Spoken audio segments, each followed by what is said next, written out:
O Giese é a segunda vez que ele conversa conosco, né? Quem esteve no primeiro dia de campo que realizamos na sede campestre da Unimed aqui em Passo Fundo, já pôde identificar quem ainda não conhecia ele. Ele tem uma história aí que ele vai falar e que realmente o currículo dele o precede. Cara, muito obrigado mais uma vez por ter aceito o convite. Eu que agradeço, Marcelo, é uma satisfação poder estar aqui com vocês. Queria só registrar que eu sou o falso magro. Não é tudo isso que tu está dizendo, né? Os meus tempos de magro já se foram a bastante. Passamos dos 40. Passamos dos 40 e aí a luta é muito mais árdua, né? É verdade. E eu estou super feliz de estar aqui, dessa vez também representando a UOL, a UOL Comunicação Criativa, né? Que é uma empreitada que eu tenho feito com outras duas sócias, uma agência de comunicação, que é parceira da Videiro, e que quer trazer essa pegada assim da inovação para ações práticas das empresas e não tratar a inovação como algo sempre abstrato, algo distante da realidade, né? É isso que vamos falar hoje, né? É sobre isso que a gente vai falar, né? Porque a gente está falando muito, a gente foca muito às vezes na dificuldade, no desafio, no impacto da pandemia e no que não está dando certo, e o objetivo da gente aqui hoje é jogar um pouco de luz para isso, não na expectativa de que as pessoas, ao serem provocadas para imaginarem um 2021 fora da caixa, não que elas imaginem mudanças radicais, mas que elas se permitam pensar o que pode ser diferente, o que pode ser melhor, o que pode ser incrementado, ou que olhar mais crítico eu posso fazer sobre o modelo de negócio atual que eu tenho, né? Então essa é a proposta da UOL, conversar um pouquinho sobre como fazer 2021 ficar fora da caixa. E o primeiro passo, Marcelo, e as pessoas que estão nos acompanhando, é a gente entender que a chegada do novo paradigma da inovação, que a gente chama de inovação aberta, permite que toda e qualquer empresa, desde que queira e decida, esteja mais próxima de ser ou de fazer inovação. Sim. O modelo tradicional de inovação, de fazer inovação, que é o modelo de inovação fechada, ele prescinde que a empresa tenha todos os recursos, todas as tecnologias, todas as pessoas, todas as competências, que ela departamentalize, que ela crie grandes estruturas para pesquisar, para desenvolver, para testar, para validar e depois pular o muro, como eu digo, e tentar vender o produto no mercado. Sim. A inovação aberta é um modelo que se apresenta, é um novo paradigma que se apresenta mais oxigenado, mais orgânico, em que as divisas das empresas, como vocês podem observar na figura, já não estão mais tão bem definidas, estão mais abertas, mais arejadas e com um fluxo de ideias e de pessoas muito mais intensivo. E essas pessoas podem ser não somente as pessoas da própria empresa, da própria organização, mas pessoas parceiras, empresas parceiras, às vezes até empresas concorrentes em determinados aspectos, mas que em outros podem ser parceiras. Somar energias. A conjugação com instituições de ciência e tecnologia, com universidades, a interação com ambientes promotores de inovação e o que é mais importante para a gente fazer inovação, Marcelo, que é o fluxo contínuo de contato, de interação e de comunicação com o mercado, com o cliente final. Muito mais do que qualquer outro fornecedor, muito mais do que qualquer outro parceiro e muito mais do que qualquer outro ator que possa interagir com a minha empresa, nenhum é mais importante para eu fazer inovação assertiva do que o mercado final, do que aquele que sente a dor e que está em busca de uma solução.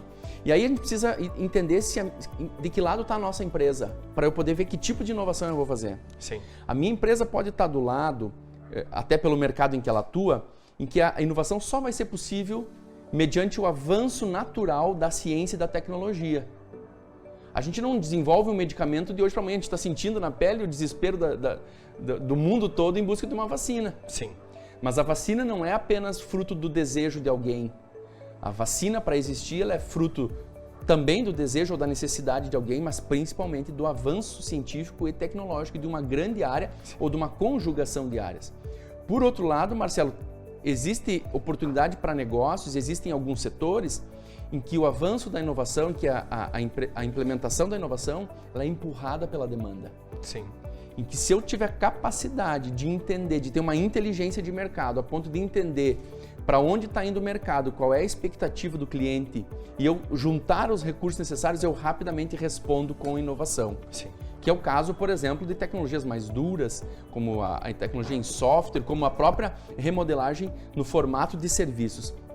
Então, observem esse exemplo, tá? Um remédio, um medicamento genuinamente brasileiro, voltado para o combate a problemas com trombose e que tem na sua essência uma proteína que foi encontrada na saliva do carrapato. Tu imagina o Marcelo fazendo colégio agrícola lá em Sertão. Lá, ali, né? Ali atrás. No século passado. 20 anos atrás. Por que não dizer? Século passado. E aí o Marcelo desenvolve um apreço especial pelos carrapatos. Sim. Não satisfeito em apenas gostar de carrapatos, ele diz assim, eu vou estudar o bichinho. Sim. E não satisfeito em estudar, ele diz pro bichinho assim, gospe aqui que eu quero ver o que tem nesse cuspe. Sim. E aí ele descobre que lá dentro tem uma proteína que somada, que conjugada com uma série de outras moléculas e outras proteínas, permitem que a gente encontre a solução para um problema grave que assola muitas pessoas. Então nós estamos falando aqui de um mercado que ele é empurrado pelo avanço científico e tecnológico. Então não basta a minha empresa querer fazer inovação. Se eu não estiver integrado neste processo de pesquisar, de desenvolver, de me conectar, de saber o que está acontecendo no mundo em termos de pesquisa, de avanço científico, eu não vou conseguir inovar. Sim. Eu vou inovar numa pontinha, eu vou botar uma perfumaria, mas eu não vou de fato protagonizar a inovação naquele setor, naquele segmento. Então, esse é um exemplo de um mercado mais complexo, em que a inovação ela demanda mais tempo, mais investimento. Por outro lado, esse cara aqui é o Elias Garbosa, ali de Ibiraiaras, que ao fazer o seu TCC de Engenharia Elétrica na UPF, colocou como foco resolver um problema que a mãe dele tinha na propriedade, em que ela era a responsável por cuidar do rebanho leiteiro. E aí, cansado de ver a mãe ter que acordar às 5 da manhã para higienizar manualmente a ordenhadeira canalizada e depois de terminar a ordenha, higienizar novamente e no final da tarde higienizar novamente e aí gastar 30, 40 minutos, 1 hora a mais por dia em cada higienização, não aplicando corretamente os produtos, correndo risco de saúde, de se queimar com água quente, água fervendo ou então com produtos químicos. Ou ainda, inclusive, não conseguir imprimir a qualidade necessária naquele processo de higienização. Para poder entregar o leite de melhor qualidade que remunera mais. Isso aí, Marcelo. Tem uma relação direta. Então, o que ele fez? Criou um sistema que automatiza a ordenhadeira canalizada, que se adapta a qualquer marca de ordenhadeira canalizada. Veja, ele foi puxado pela demanda. Sim. Ele foi puxado pela demanda e ele foi lá e disse o seguinte... É esse problema que eu vou resolver. Ele tinha conhecimento de causa, porque ele se criou tendo que higienizar resfriador de leite, ordenhadeira canalizada. Então, eu preciso me encontrar em um desses lados. Eu tenho um escritório de controladoria, de contabilidade. Eu tenho um restaurante. Eu tenho uma indústria de equipamentos para agricultura de precisão. Eu tenho uma empresa que se propõe a fazer biotecnologia e melhoramento genético de sementes. De que lado eu estou? Eu estou do lado em que o avanço ele é possível pela ciência e pela tecnologia, ou eu estou do lado que eu observando o mercado e fazendo uso das tecnologias corretas, eu consigo responder mais rapidamente. De um desses dois lados nós estamos. Sim. É preciso identificar de qual deles para poder direcionar o nosso esforço em favor da inovação. E aí uma coisa muito importante que a gente não pode nunca perder de vista, Marcelo, e as pessoas que estão nos acompanhando. Equilibrar o que é desejável, o que é praticável e o que é viável é fundamental. Esse é o tripé imprescindível para fazer inovação. Alguém tem que desejar, aquilo tem que ser factível, aquilo tem que ser possível de se fazer e aquilo tem que ser viável econômica e financeiramente. Agora, se a gente precisar estabelecer uma ordem, a ordem é, primeiro ponto, alguém tem que desejar. Sim. Não adianta eu ter a ideia mais mirabolante, mais incrível, mais disruptiva do mundo se ninguém quer. Se as pessoas dizem assim para ti, tu apresenta a ideia e o cara diz, nossa, muito legal, eu vivo esse problema, mas se ele não tiver capacidade de responder, que ele bota a mão no bolso para pagar por aquilo, que aquilo é suficientemente relevante para ele fazer esse movimento, abandona essa e parte para a próxima ideia, ok? Então, o equilíbrio é fundamental, mas tem um início do qual a gente não pode abrir mão. Bom, aí as pessoas estão ouvindo dizendo assim, até agora concordo, mas por enquanto é um pouco é mais teoria, né? Uhum. Vamos falar em 2021, por onde que eu começo? O que eu faço primeiro? Que passos eu posso dar de concreto na minha empresa para direcioná-la mais para a inovação ou para mantê-la sendo inovadora ou quem sabe virar a chave e de fato me tornar uma empresa ou tornar minha empresa inovadora. Primeira coisa, descubra o real motivo pelo qual as pessoas estão consumindo o teu produto hoje. Ou se você quer olhar para outro mercado e você quer entrar num outro mercado, ou você quer empreender, você não é empreendedor ainda, você quer empreender num determinado mercado, primeira coisa, descubra o motivo pelo qual as pessoas estão consumindo aquilo que estão e da forma como estão consumindo hoje. Pergunta-chave, Marcelo. As pessoas compram o meu serviço, compram o meu produto por opção ou por falta de opção? Perfeito. Isso é fundamental. Desculpa falar em marca, mas eu vou falar de uma marca, né? O único aplicativo que eu tenho no meu celular e que eu pago para usar é o Spotify. Pelo menos o que eu sei, né? Porque provavelmente eu pago outros, mas não sei, eles estão embutidos em alguma coisa, né? O que sai da tua conta é o Spotify. É isso aí, que debita da minha conta todo mês é o Spotify. Por quê? Porque eu consumi a música, você sabe que eu gosto de música, que eu muito mais gosto do que sei, mas gosto. Também sabe, é um ótimo cantor e tocador. Mas eu conheço uns bem melhor que eu. Mas dá pra convidar o Giese pra esse tipo de evento. Sim, animo festas e velórios. Festas principalmente. Mas o que me faz migrar de uma plataforma, de um jeito tradicional, para uma plataforma que eu vou pagar recorrentemente para poder consumir? É porque eu estava amplamente insatisfeito com a plataforma anterior, com o jeito anterior. Sim. E eu só comprava um CD com 20 músicas porque eu queria escutar uma lá no meio, porque a única forma que eu tinha de acessar era comprando o CD, comprando o DVD. Então, esta pergunta, Marcelo, é chave. Vejam, esses guris que saíram lá de São Marcos, no interior do Rio Grande do Sul, lá na Serra Gaúcha. Sim, perto de Caxias. Perto de Caxias do Sul. O Ezequiel Vedana é o CEO principal dessa empresa. O cara disse o seguinte: nós temos que ajudar a resolver o problema do consumo excessivo de água, porque tem problema de falta de água no mundo. Uhum. E ele disse assim, e um dos lugares onde a água vai de fato pro ralo é no vaso sanitário. Uhum. E aí ele disse assim, vamos lá, vamos descobrir o que a gente pode fazer para resolver esse problema. Ao invés de ele olhar para a obviedade do que era feito, do que até então existia, ele se perguntou o seguinte: por que as pessoas dão descarga para eliminar o xixi? Nós estamos falando aqui só de xixi, tá? Isso é um sinal de alerta para as pessoas que forem em busca do produto, tá? Não experimente isso com o número 2, porque não vai funcionar, tá? Entendi. Ele é um produto feito para o número 1.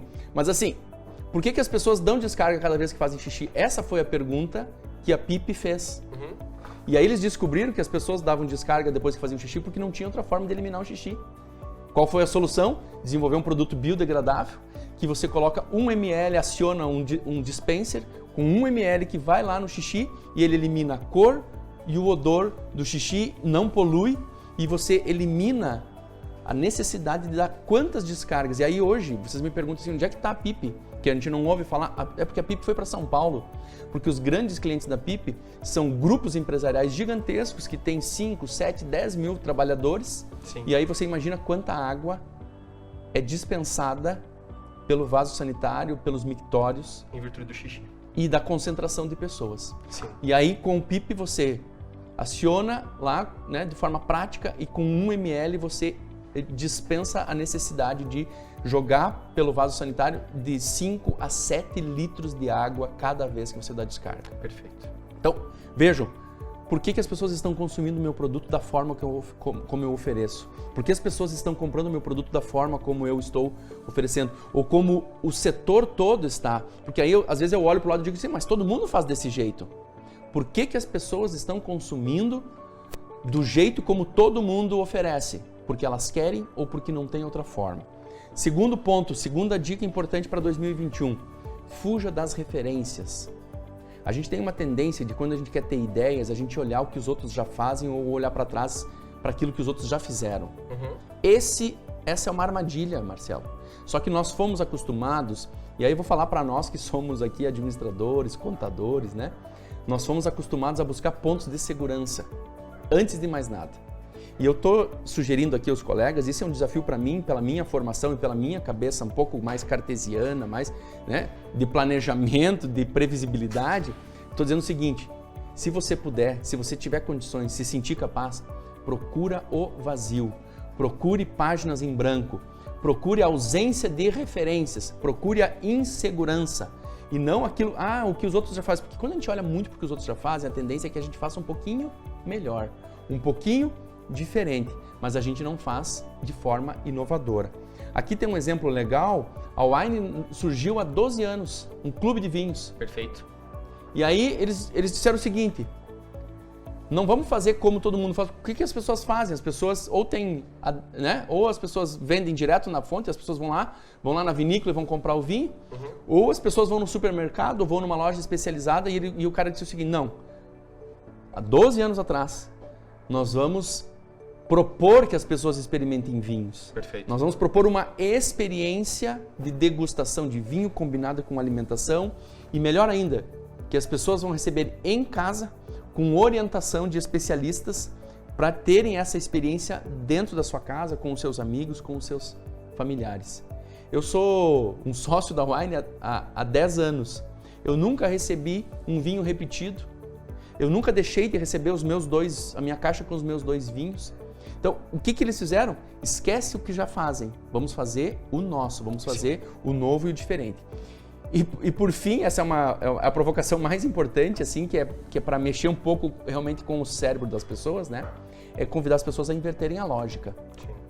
Especialmente nós, Marcelo, que trabalhamos com consultoria, assessoria na área empresarial, nós temos que ser agentes de transformação e de fomento para a inversão de uma lógica que foi posta e que está muito enraizada no nosso jeito de pensar. A gente precisa recuperar para o centro da cabeça do empreendedor a criatividade e a inovação, e não o contrário. Gésima, tu está falando contra o outro, tu está falando contra a videiro, porque o planejamento é menos importante. Não, eu estou falando a real. Sim. O planejamento ele é fundamental para levar adiante as nossas ideias, e não o contrário. O que acontece hoje, amigos, é que às vezes o planejamento, a previsibilidade, eles são inibidores da criatividade. Sim. Quando a gente coloca demasiadamente ele com antecedência. O planejamento e a previsibilidade tem que servir para conduzir as perguntas que eu vou fazer diante das ideias. Tive uma ideia que parece meio estranha. Opa, vou fazer perguntas que não servem para matar, mas servem para orientar. De que forma que a gente supera os obstáculos, os nós que certamente vão aparecer pelo fato da ideia ser muito diferente, muito fora da caixa. Então, nós temos inclusive que observar, Marcelo, na nossa condição, no nosso papel, né, de mediadores desse crescimento das empresas, de facilitadores para alavancagem de negócios, porque às vezes na expectativa de dar segurança inicial para a empresa, a gente está matando não só a ideia, como a gente está matando futuras oportunidades de negócio para nós. Porque se o cara for adiante com uma ideia inovadora, ele sempre vai ter demanda, com ideias e negócios inovadores, ele sempre vai ter demanda que vai precisar de assessoria, de apoio, de consultoria, de gente que entenda não do que é o cerne do negócio, que é o desenvolvimento dos produtos, a disponibilização dos serviços, e sim atividades correlatas e que são fundamentais para a sustentação do negócio. Sim. Então, o convite para 2021 é: tragamos de volta para o centro do pensar do empreendedor a criatividade e a inovação, tendo a capacidade de medir risco, de prever, de desenvolver corretamente nossos negócios como suportes fundamentais, mas não como o passo primeiro e mais importante do processo. Dessa forma, encerro a minha fala, Marcelo. Extrapolei 1 minuto e 39 segundos e agradeço mais uma vez a oportunidade. A UOL fica à disposição de vocês e dos nossos telespectadores, ouvintes, as pessoas que estão acompanhando agora ou que vão assistir isso oportunamente a qualquer tempo, né? Sempre me perguntam por que a gente fez dia de campo, né? Daí sai do quê? Campo é onde as coisas ocorrem. Eu e tu gostamos de falar sobre um campo, que é onde ocorre o futebol. Mas o campo também é onde que a Aline, minha esposa, trabalha, que é o campo onde faz lá um determinado procedimento, né? O campo é onde a gente vai lá e seta o software. Rodrigo Schmidt, obrigado pela tua presença. Seta o software para ele calcular o preço de venda, para ele pegar aquele custo, aquela despesa, colocar dentro de uma lógica do software, né? Então, o que é o campo? O campo é onde as coisas ocorrem. Então, para a Pipe, o campo era o banheiro. Ou é o banheiro, perdão, né? Pro menino ali de Biraiaras, o campo é a sala de ordenha. Ele não tá nem aí para alimentação da vaca, pro preço do leite, ele quer saber sobre a genética da vaca, não, ele quer saber a higienização. Então, o campo da Videiro e a UOL é oferecer inovação. Então, e aí eu respondo a segunda pergunta, por que Videiro mais associados? E tá ali bem grande, né? Mais associados. Porque a Videiro ela é uma empresa que tem conhecimento de contabilidade, de contabilidade gerencial, de controladoria, de artefatos, mas a gente juntos é melhor. E é assim que a gente se achou, né? Para poder ofertar para quem está nos assistindo e para quem vai nos assistir soluções de inovação. Eu queria comparar, assim, rapidamente, para te passar uma pergunta, Giese, vários comentários aqui sobre a tua fala, tá? Marcelo Araldi manda uma pergunta, eu vou fazer. O Ney te manda um abraço. O Juliano lá de Nonoai te manda também uma mensagem aqui. A questão é assim, da fala do Gustavo Ferres, contabilidade, para a fala da UOL, inovação, é investir no negócio, né? É investir, inclusive, planejamento para mim ter tempo para cuidar do meu negócio. E a terceira pergunta que me faz é assim, por que vocês fazem o evento ao longo do dia de trabalho? Eu não posso trabalhar, eu não posso assistir. E aí, gente, é uma mensagem, né? Eu não sei se se coaduna com a fala do Giese, mas a gente quer tirar o nosso ouvinte, muitas vezes, da rotina dele, porque a rotina consome. E aí eu vou mandar a primeira pergunta aqui, que eu havia preparado enquanto tu falar, para depois olhar aqui pro chat, tá, Gi? Então, assim, como o planejamento pode contribuir para tornar a empresa mais inovadora? Perfeito. Planejamento, ele é acessório, fundamental, para qualquer atividade da empresa. Não é diferente para a inovação. O que eu estou dizendo, o que eu quis dizer muito claramente no final é: planejamento não pode vir antes da capacidade de pensar em negócios e de enxergar oportunidades e respostas para essas oportunidades. Segundo ponto, Marcelo, a inovação não pode ser vista como um evento sobrenatural na empresa. A inovação deve ser impulsionada, ela deve ser uma decisão estratégica, ela deve ser fomentada, e para isso o planejamento é o criador de condições. Sim. Quando a gente tem uma empresa organizada, planejada, que sabe onde quer chegar, ela cria condições favoráveis para que as pessoas coloquem a sua energia, a sua capacidade intelectual, a sua capacidade criativa em favor de desenvolvimento de soluções melhores, de formas melhores de atender mercados. E aí eu gostaria muito que as pessoas que estão nos assistindo entendessem, quando a gente fala de inovação, a gente não está falando de tecnologia, tá? Não são similares, mas a gente está falando de jeito de resolver o problema mais eficiente do que os outros fazem. É a fala do Juliano lá no Nonoai, encontrar a dor para tentar dar a solução. Isso aí. Perfeito. E a solução não meia boca, e a solução não virada em perfumaria, a solução efetiva e de preferência distinta das demais soluções. Então, planejamento ele é preparatório para a inovação, ele é o criador de condições, e quando eu tenho a inovação e eu vou implementar a inovação, o planejamento é companheiro, é acessório para que as coisas saiam conforme a gente... Porque senão a gente fica na viagem, na maionese e não vai para a prática, né? Tá. Outra pergunta. O Marcelo Araldi faz um comentário. Giese e Marcelo, vocês deveriam lançar um podcast. Daria para ficar horas ouvindo vocês. Muito obrigado, Marcelo, tocaio. Embora tu já nos conheça, estimo que tu conheça também o Giese. Sim, conhece. Quer dizer, é um prestígio para nós ter você aqui. E a gente acerta. Eu tinha prometido para ele um repasse de um recurso em função desse comentário. Ao vivaço, depois a gente paga. Pode ser até um copo de alguma coisa, né? Cerveja. Vamos adiante. Pergunta, Giese. Vamos achar aqui a pergunta. Digitalizar a empresa é fundamental para ter um 2021 fora da caixa? Pode ser. Sim. Mas também pode não ser. Aí infelizmente é a mania de consultor, né, Marcelo? Afirmar é difícil. Sim. Porque aí tu tem que olhar contexto. Sim. Agora, sem dúvida alguma, a digitalização nunca esteve tão ao nosso alcance, a informatização nunca esteve tão ao nosso alcance, tão customizada ou customizável, porque eu posso comprar algo que parece customizado ou eu posso desenvolver algo de fato customizado para o meu negócio. Sim. Mas repito, não vamos entender inovação como sinônimo de tecnologia ou tecnologia como sinônimo de inovação. Não adianta eu ter a melhor tecnologia e o meu atendimento ser terrível. Sim. Não adianta eu ter tecnologia e o meu produto não se comprova, não se garante lá na ponta, né? Sim. Então, assim, a digitalização, a informatização são ferramentas muito potentes. Sim.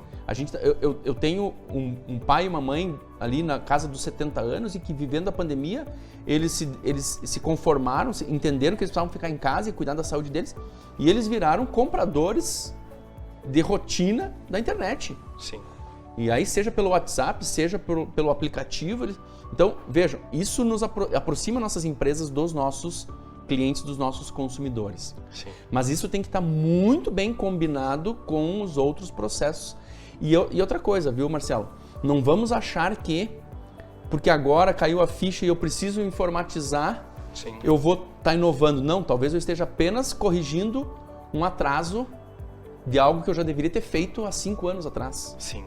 Isso não significa que eu olhei para frente, isso significa que eu olhei para o agora, me deparei com a dificuldade de vender e aí estou tentando recuperar o atraso, facilitando o acesso por meio de uma plataforma digital, por exemplo. Sim. Mas isso não é necessariamente sinônimo, significado de que eu inovei. Sim. Eu simplesmente fiz o que todo mundo já estava fazendo ou que muitos já estavam fazendo. Fui obrigado a fazer. Fui obrigado a fazer e tô correndo atrás do atraso. Sim.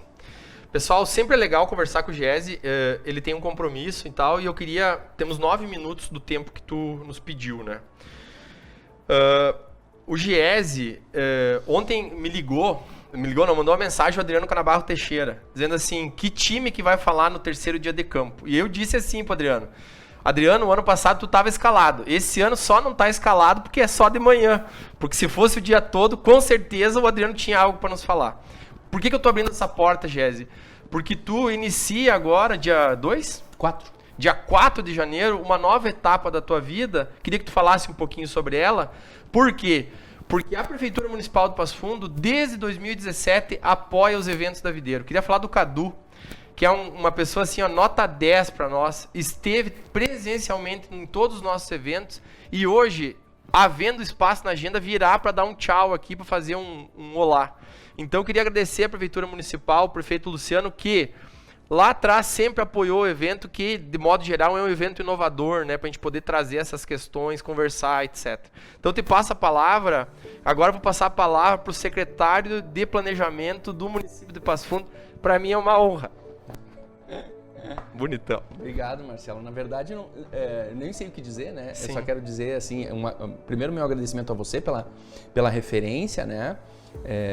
Quero agradecer, obviamente, ao prefeito Pedro, né? Recentemente eleito, pelo convite.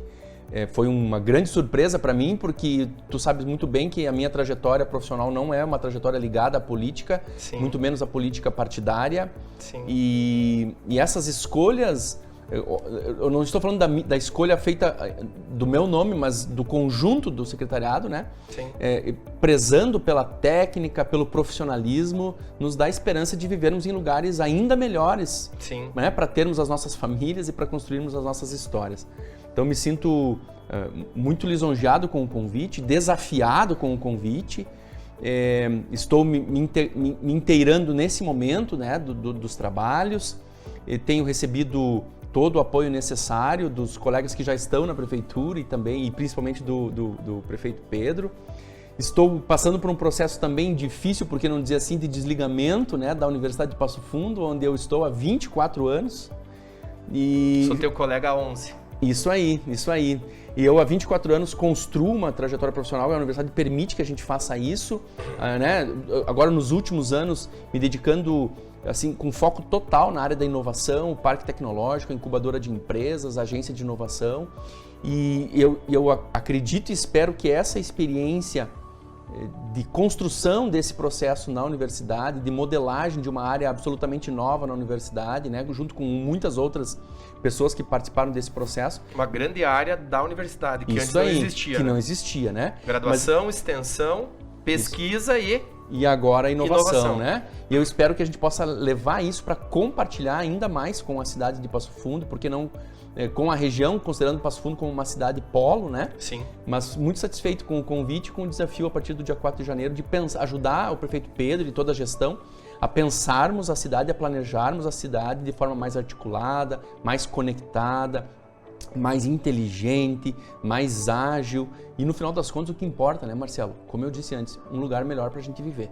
Eu falei essa semana com o Matheus Schneider, que atua na Sementes Ros, de nome é Toque.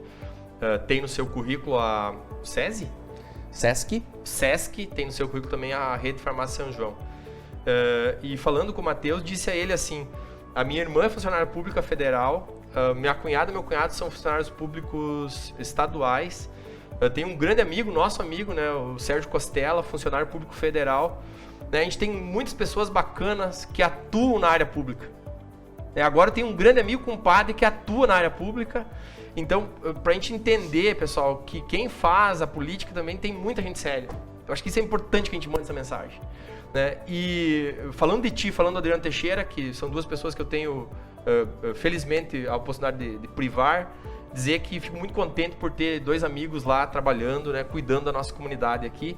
E Passo Fundo, sim, Giese, é uma cidade regional. Então, Passo a palavra para finalizar para ti. Tem vários abraços aqui. Vou entregar os abraços depois que tu for saindo.